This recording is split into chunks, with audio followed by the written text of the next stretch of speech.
The Toronto Islands are one of the best places to escape the city's hustle and immerse yourself in nature. In the summer, the islands are bustling with visitors, enjoying the beaches, bike trails, and picnic areas. But in winter, they transform into a completely different atmosphere. If you'd like to see what the islands look like in their vibrant summer state, click the link in the top right corner. Now let's explore what the Toronto Islands have to offer in winter. How to get to the Toronto Islands in winter. Getting to the Toronto Islands in winter is much more limited compared to summer. During the warmer months, ferries from Jack Layton Ferry Terminal operate routes to Hanlan's Point, Centre Island, and Wards Island. But in winter, ferries only go to Wards Island. Additionally, water taxis do not operate in winter, so the ferry is the only transportation option unless you have access to a private boat. It's best to check the ferry schedule in advance as there are fewer departures compared to summer. Round-trip ferry tickets cost approximately 10 CAD for adults. Frozen Lake Ontario and ice formations.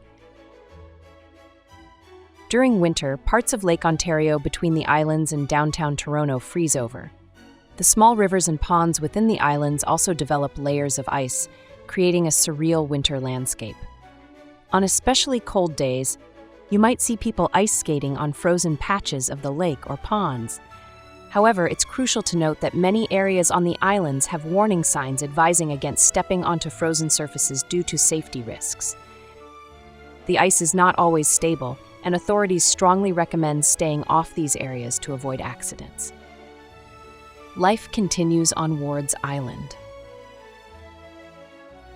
Although the Toronto Islands may seem deserted in winter, life continues in Wards Island, where a small community of around 300 residents lives year-round.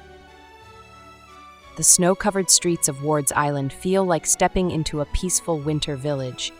As you walk through the quiet pathways, you'll see charming wooden homes surrounded by snow-covered trees. A particularly beautiful spot is Algonquin Island, which offers breathtaking views of downtown Toronto.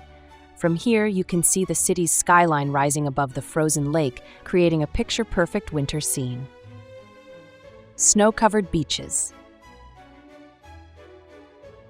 The beaches of the Toronto Islands, known for their lively summer atmosphere, take on a completely different character in winter.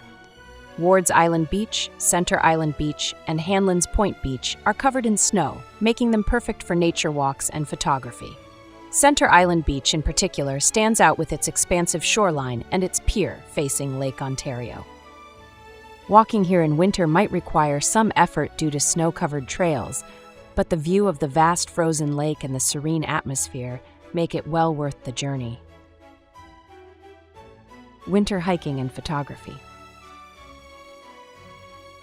One of the highlights of visiting the Toronto Islands in winter is the opportunity to enjoy beautiful, untouched landscapes.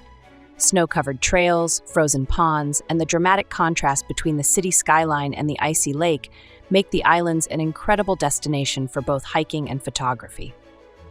Unlike many urban parks, the islands offer a tranquil and secluded winter experience, making it a fantastic place for those who appreciate quiet walks in nature. If you're planning a visit, be sure to bring your camera or phone as the snowy scenery is truly breathtaking. Tips for visitors. If you're considering a winter trip to the Toronto Islands, here are some important things to keep in mind. Transportation. In winter, ferries only operate to Wards Island, and water taxis are not available.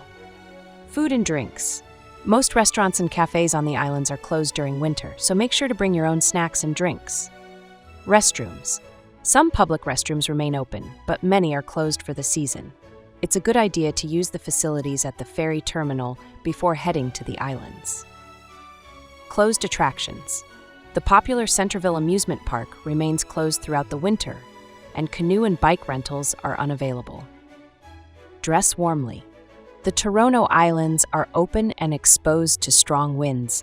Make sure to wear warm layers, insulated boots, gloves, and winter gear to stay comfortable.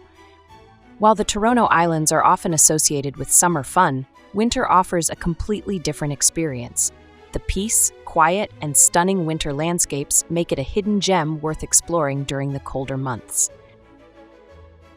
If you're looking for a unique winter getaway in Toronto, the islands are definitely worth a visit.